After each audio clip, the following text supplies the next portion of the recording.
Assalamualaikum warahmatullahi wabarakatuh. Perkenalkan nama saya Abdullah Irsyad, NPM 21108260196. Baik, pada kesempatan kali ini saya akan menjelaskan terkait salah satu penyakit psikiatri yaitu skizofrenia. Nah, apa sih skizofrenia itu? Nah, jadi skizofrenia adalah gangguan mental yang terjadi dalam jangka panjang. Gangguan ini menyebabkan penderita mengalami halusinasi, delusi, dan waham, kekacauan pikiran, dan juga perubahan perilaku. Nah, kemudian ada beberapa etiologinya. Yang pertama itu model diatesis stres, yang mana menurut model diatesis stres yang mengintegrasikan faktor biologis, psikososial, dan juga lingkungan. Seseorang mungkin memiliki suatu kerentanan spesifik atau diatesis, yang mana ketika dicetuskan oleh suatu keadaan yang menekan, akan menimbulkan perkembangan gejala-gejala skizofrenia. Komponen lingkungan dapat berupa biologis ataupun psikologis. Dasar biologis dari suatu diatesis dapat terbentuk oleh pengaruh epigenetik, seperti penyalahgunaan zat, stres psikologis, dan juga trauma. Kemudian ada juga faktor biologis. Yang pertama itu hipotesis dopamin, yang mana gejala-gejala skizofrenia dapat terjadi akibat peningkatan aktivitas dopamin limbik, simptom dopamin limbik atau simptom negatif, dan penurunan aktivitas dopamin frontal atau simptom negatif. Nah, kemudian hipotesis norepinefrin. Meningkatnya level norepinefrin pada penderita skizofrenia menunjukkan meningkatnya sensitasi pada antaran impuls sensori. Kemudian ada hipotesis GABA, kemudian hipotesis serotonin yang mana menjadi abnormal pada penderita skizofrenia kronis dengan adanya hiperserotonimia atau hiposerotonimia. Kemudian hipotesis glutamat yang mana yang di sini terjadi penurunan reseptor glutamat tipe NMDA yang mana menyebabkan timbulnya simptom-simptom positif dan negatif. Kemudian ada juga teori neurodevelopmental yang mana dibuktikan dengan adanya imigrasi neural atau DIX1 yang abnormal pada trimester kedua pada masa perkembangan janin. Hal ini mungkin mengarah ke simptom-simptom skizofrenia. Kemudian ada juga beberapa gen, yaitu ada 4 gen. Yang pertama itu gen disbinding, kemudian BDNF, NRG1, dan juga DIX1.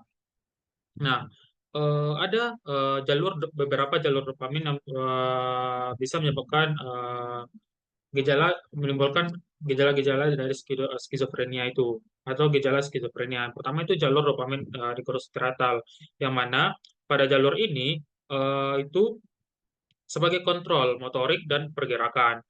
Kemudian jalur dopamin mesolimbik, yaitu sebagai rasa gejala euforia yang kuat dan kemudian delusi dan halusinasi dari psikosis. Kemudian ada jalur yang ketiga itu adalah jalur dopamin mesokortikal yang mana pada jalur ini mempengaruhi gejala ventromedial prefrontal cortex atau gangguan konektif lah. Kemudian ada jalur jalur dopamin tuberoinfundibular yang mana di sini gejala itu menimbulkan sekresi dari prolaktin. Nah, gejala klinis dari skizofrenia itu ada 5. Yang pertama itu gejala positif, contohnya itu waham, halusinasi, distorsi.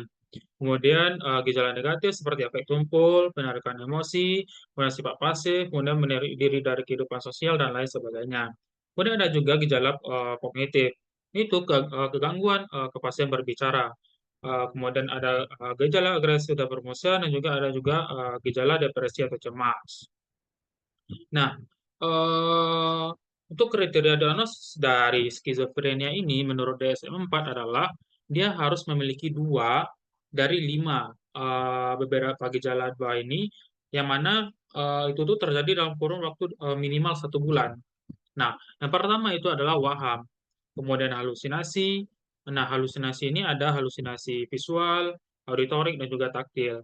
Kemudian bicara terdisorganisasi, maksudnya itu misalnya sering menyimpang atau inkoheren atau nggak nyambung. Nah, kemudian perilaku terdisorganisasi, kemudian atau katadoni yang jelas. Kemudian ada gejala negatif seperti alogia dan juga apposition. Kemudian disfungsi sosial atau pekerjaan. Nah, kemudian ada juga gangguan skizofrenia berdasarkan DSM-5, yang mana dia di sini sedikitnya 1 gejala yang jelas, biasanya 2 atau lebih gejala itu kurang tajam atau kurang jelas. Yang pertama itu talk echo, kemudian talk insertion atau withdrawal, talk broadcasting, kemudian delusion of control, delusion of influence, delusion of passivity, dan delusion perception.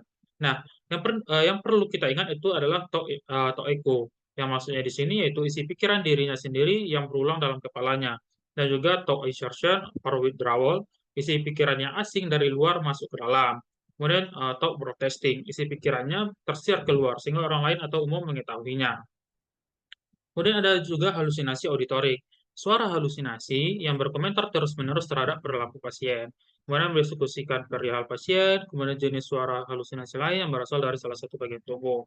Dan juga adanya waham-waham menetap jenis lainnya, yang mana menurut budaya setempat itu tidak wajar gitu. Nah, kemudian eh, kita masuk ke klasifikasi skizofrenia. Ada 5. Yang pertama itu klasifikasi skizofrenoid. Nah, eh, menurut DSM-4, skizofrenia paranoid ini harus memenuhi diagnosa dari skizofrenia. Kemudian dijumpai suara-suara halusinasi yang mengancam pasien, memberi perintah, dan lain-lain. Kemudian dijumpai waham paranoid atau waham kontrol.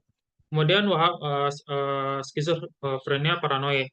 Menurut PPDG 3, diagnosis skizofrenia itu harus memenuhi kriterianya.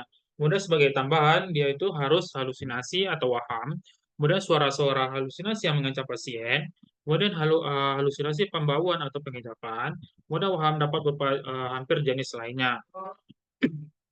Kemudian skizofrenia katatonik memenuhi kriteria diagnosis skizofrenia, kemudian dijumpai gejala tambahan seperti mutisme, gaduh gelisah, dan lain sebagainya.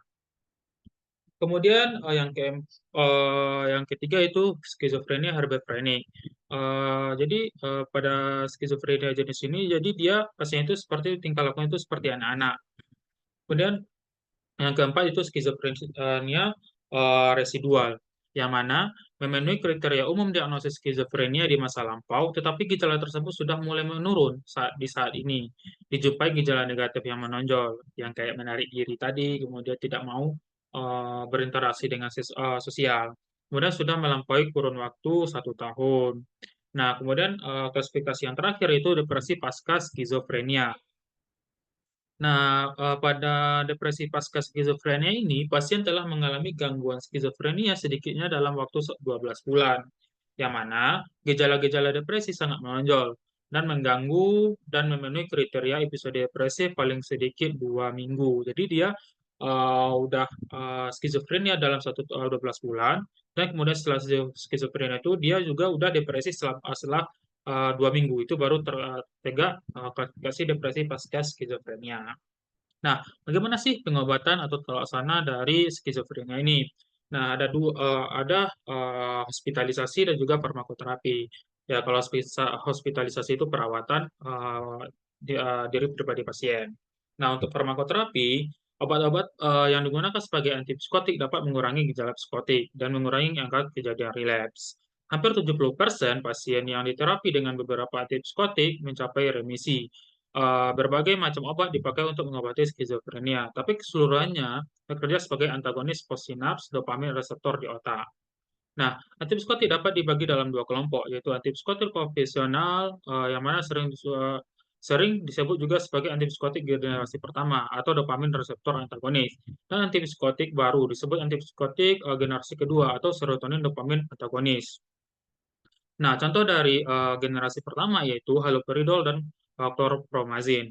Nah, sementara untuk yang generasi kedua atau serotonin dopamin antagonis atau SDAS, contohnya itu adalah risperidon, quetiapin, clozapin, dan juga aripiprazol. Nah, ada 3 fase terapi pada pasien skizofrenia ini. Yang pertama fase akut itu 4 sampai 8 minggu, fase stabilisasi paling sedikit 6 bulan, kemudian fase stabil ada 3, serangan 1 6 bulan 2 tahun, serangan 2 2 tahun 5 tahun, serangan 3 seumur hidup. Nah, mungkin itu saja yang dapat saya sampaikan terkait penyakit skizofrenia ini. Saya mohon maaf apabila ada salah, saya akhiri. Assalamualaikum warahmatullahi wabarakatuh.